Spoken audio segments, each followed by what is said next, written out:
Hi, I'm Jonathan Burnett, the writer and director of The Last of Us in Real Life, and this is how we made it.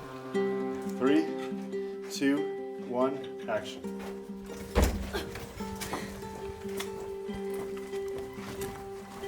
And Matt.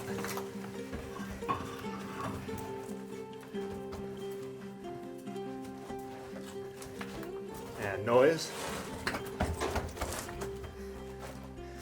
And brick.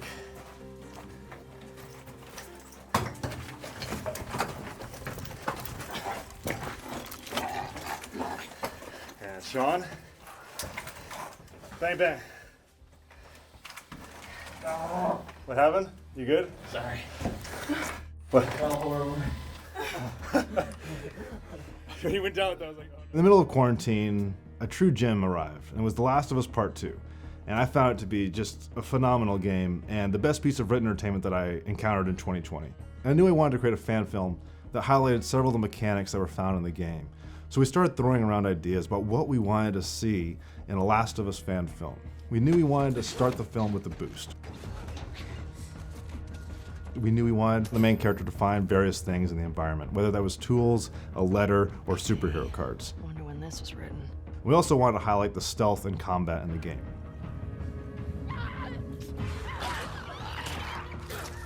We didn't have a script yet. We wanted to wait on writing the script until we found a location that we could actually film the thing in.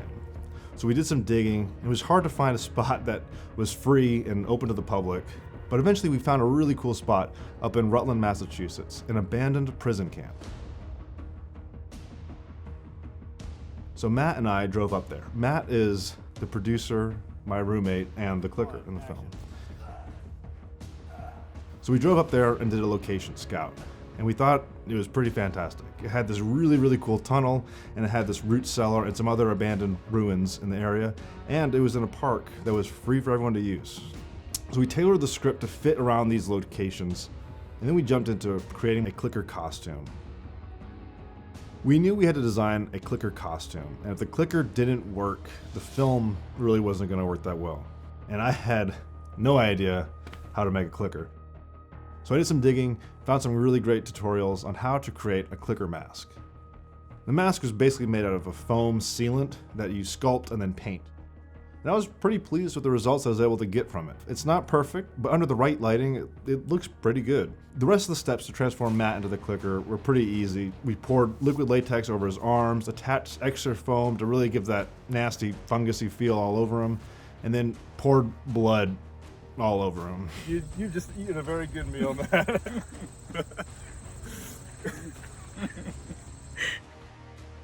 Because we were filming in the middle of a pandemic, we had to keep the crew small. We decided to only do it with 4 people, and we all had to wear multiple hats because of this. Alyssa and Sean, who play the 2 main characters, who are not Ellie and Joel, but they're supposed to remind you a little bit of them, are filmmakers in their own right.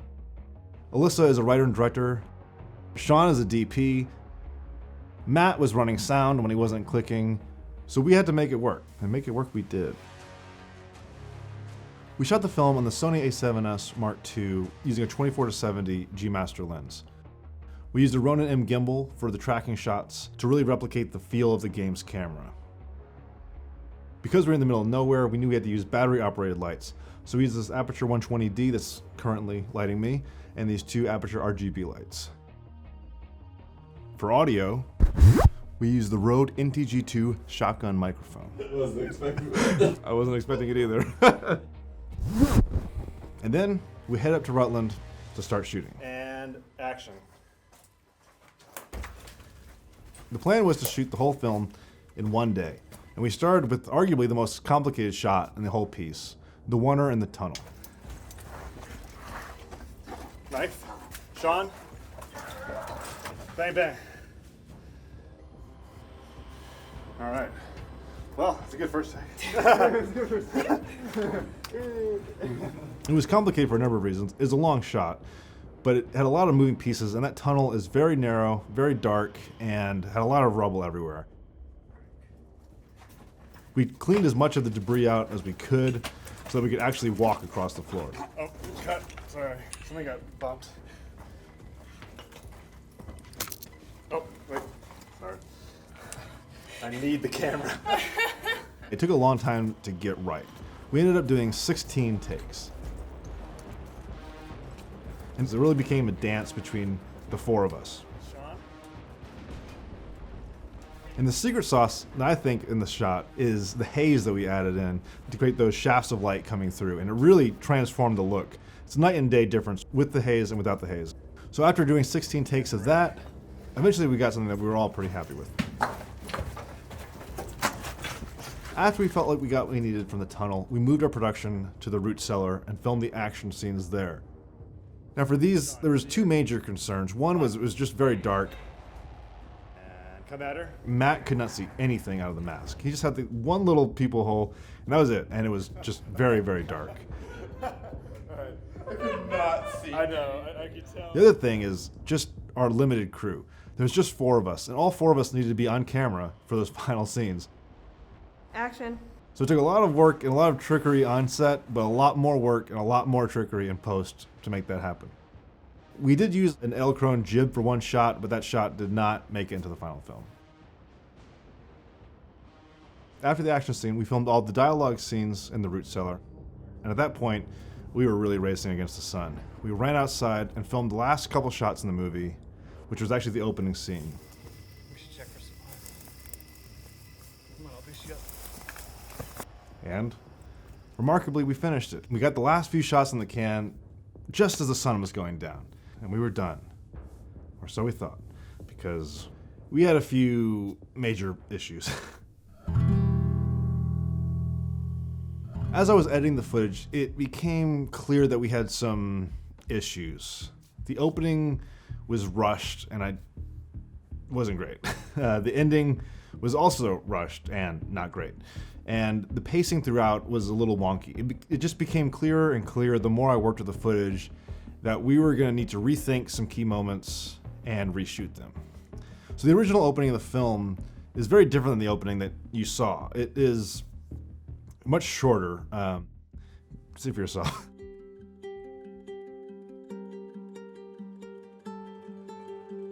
We should check for supplies. Come on, I'll boost you up.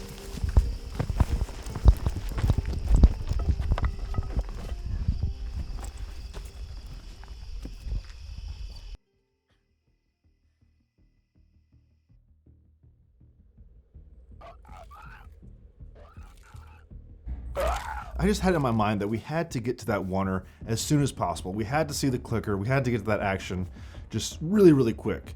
But it was really undercutting the story. We didn't set up anything in that way. And I never really liked her falling through the floor. It just felt kind of cheesy to me. So then initially, after that clicker scene, Alyssa finds the note, tools them.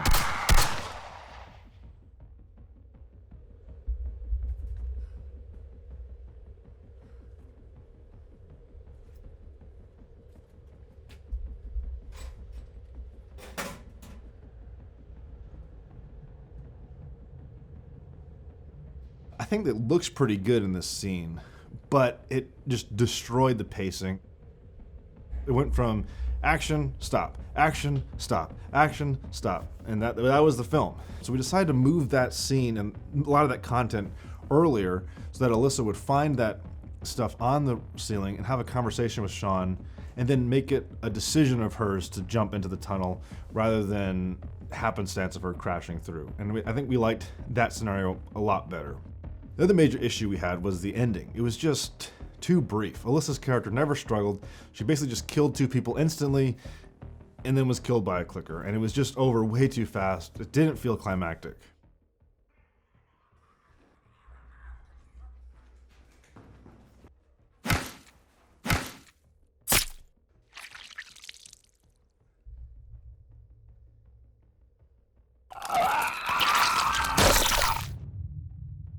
So we really wanted to go back and beef up that scene, pave out that transition, and create a new opening for the film. So I went to Matt and Alyssa and Sean and pleaded with them for one more shoot day, and luckily they all agreed. So we headed back up to Rutland and started day 2 of production. We started the day off with the opening scene, just completely revamped it, retooled it, and made it a lot better in my opinion. Rolling. And then we moved back to the tunnel, picked up a few key shots to smooth the transition between the tunnel action scene and then the cellar action scene. And then we moved back to the cellar for our extended action scene. 2, 1, action. Again, we did this as a long oneer to replicate the feel of the game. And this proved to be a very, very difficult shot to get right. For this shot, Sean is actually operating the camera, which proved problematic in the future because he was supposed to be in the shot.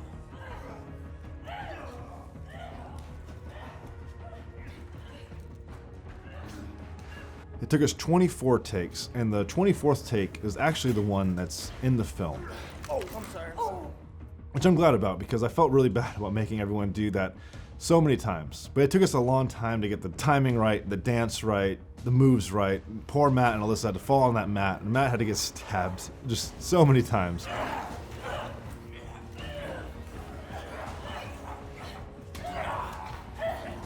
But eventually, I think we got something that we're all quite proud of. We've picked up a few other moments that we needed, and then we wrapped for the day. These reshoots made an immediate, huge impact on the edit. It just flowed so much better. The pacing was just much better. It felt much more cohesive. It was just a much better film because of these reshoots. But there was still a lot of work to be done. There was a lot of VFX in the film, besides the obvious muzzle flashes and blood hits. We had to do a lot of light removals and matte removals. And then the final long take just took a long time to get right. Because there was only 4 of us and we all needed to be on camera, it was kind of impossible to film. So Sean is filming the scene, but his character needs to be fighting Matt in the background. Now, I didn't think this was gonna be a problem when we filmed it because I thought we were gonna be able to frame out that tunnel entrance. But as I was watching the footage back, you could tell that Sean and Matt were not there fighting.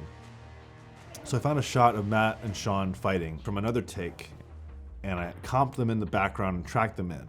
It's not perfect, it's a little wonky if you look at it closely, but it's in the background and it goes by pretty quick, and no one has commented on it, so I guess it worked. So the final step in post-production was to do the sound design. The first thing I tackled was the sound of the clickers. We knew that we didn't want to rip just sounds from the game, so we did a lot of custom sound effects. So I provided the voice of the clickers. I took that basic noise and combined it with some gore effects. I think it worked pretty well, and it sounds pretty much like a clicker. We recorded ADR with Sean and Alyssa and Foley. The last thing we needed was some screams from the infected. And unfortunately, I live in an apartment and you can't really scream at night. So Matt and I got in my car, drove off to a park, and just screamed our heads off for an hour and used those sounds for the infected. I did a final mix, added music, and hit export. It was truly a team effort to pull this thing off. I can't thank Matt and Alyssa and Sean enough for all their hard work, all their dedication and passion, all their blood and sweat. I don't think there's any tears involved. Without them, the film wouldn't exist. And I want to thank you guys for watching it. It means so much to me, and it made this whole thing worth it. Thank you. Until next time.